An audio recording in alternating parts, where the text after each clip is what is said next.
And I give the floor to the representative of Israel. Madam President, first, I would like to thank USG DeCarlo and Director General Grossi.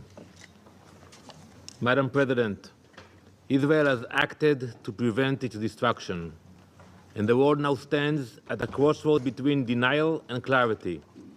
This is not only a defining moment for Israel, it is a defining moment for the global security order and for the credibility of the international system.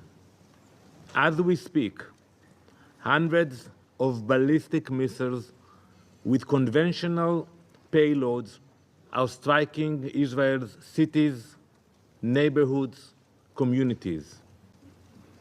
They are striking population centers, not military bases, not Air Force bases, cities.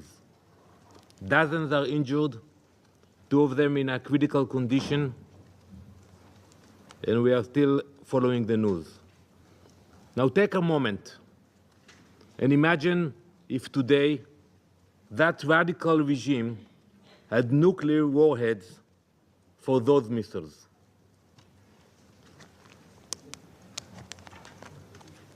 Last night, the State of Israel launched Operation Rising Lion, a preemptive military operation carried out with precision, purpose, and the most advanced intelligence at our disposal.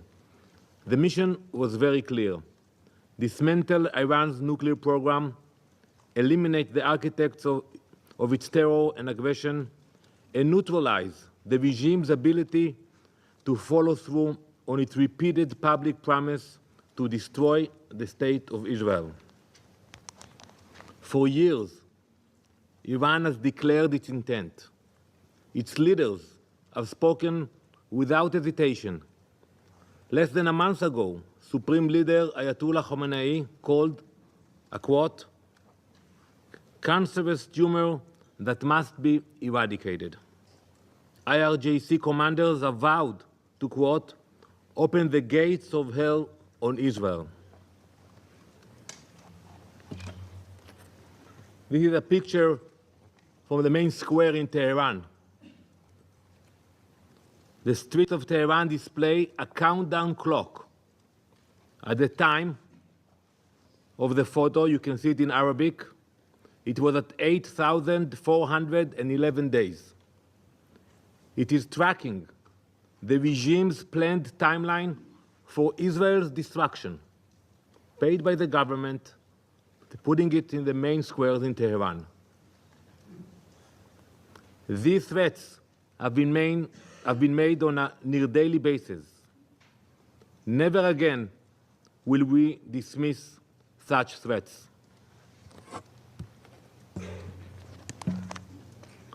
For too long, the world convinced itself that these were just words, that genocidal slogans and threats to erase us could be ignored or rationalized. But Israel has never had that luxury. We know our enemies. We know their ideology.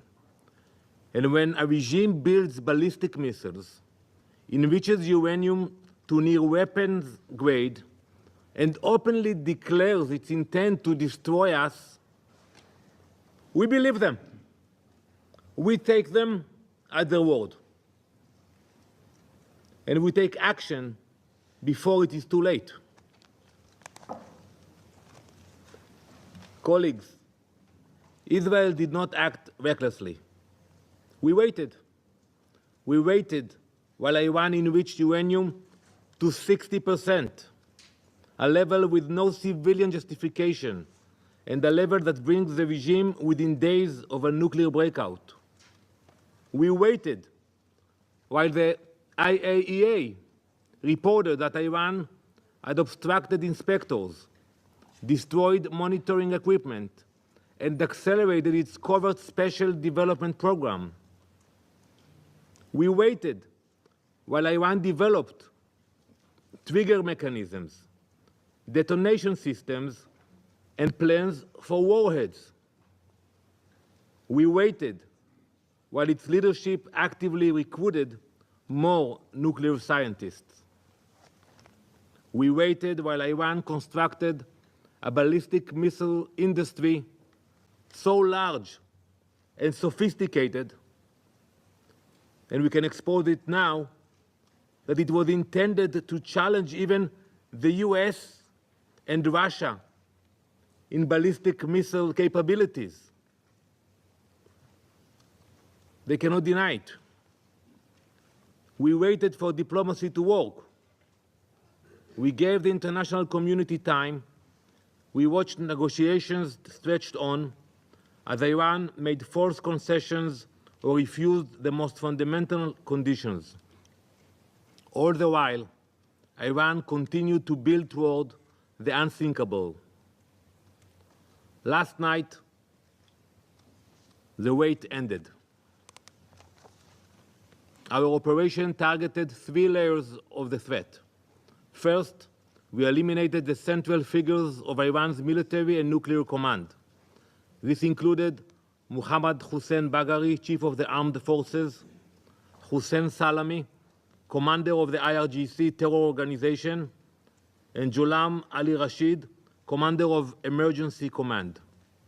These men directed Iran's conventional military forces and terror forces. They coordinated the terror network that has plagued our region for decades. Think how many meetings you had here about the proxies of Iran in Yemen, in Lebanon, in Syria, in Gaza. Second, we struck Iran's military infrastructure, specifically the surface-to-surface missile array. Israeli Air Force fighter jets, guided by precise intelligence, completed a series of strikes against the Iranian regime's missile capabilities. Dozens of launchers, missile storage facilities, and additional military sites were destroyed. Late last year, Iran launched wave after wave of ballistic missiles at our cities. They deliberately targeted civilians. The destruction of these missile systems is a moral imperative. These are weapons with the capacity to reach thousands of kilometers. Leaving them in the hands of a radical regime, one that openly dreamed of wiping our nation off the map, was not an option. We will not hesitate. We will not relent. And we will not allow a genocidal regime to endanger our people. Third, we struck the core of the nuclear program, the underground enrichment facilities at Natanz. This facility was operating at a military-grade capacity. Intelligence confirmed that within days, Iran could have produced enough material for multiple bombs. We targeted the heart of that effort. Madam President, this operation was carried out because the alternative was unthinkable. How long did the world expect us to wait? How long? Let's speak about it. Until they assembled the bomb? Until they mounted it on a Shahab missile? Until it was en route to Tel Aviv or Jerusalem, like the more than 100 missiles that they sent an hour ago? How long should we wait? And if anyone in this chamber still believes Iran would never use such a weapon, I invite you to remember October 7. On that day, we saw what Iran's proxy Hamas was capable of. And then in Gaza, they did it with Kalashnikovs, with grenades. They butchered families, they burned children alive, they mutilated women. Imagine what the head of the snake would do with a nuclear warhead.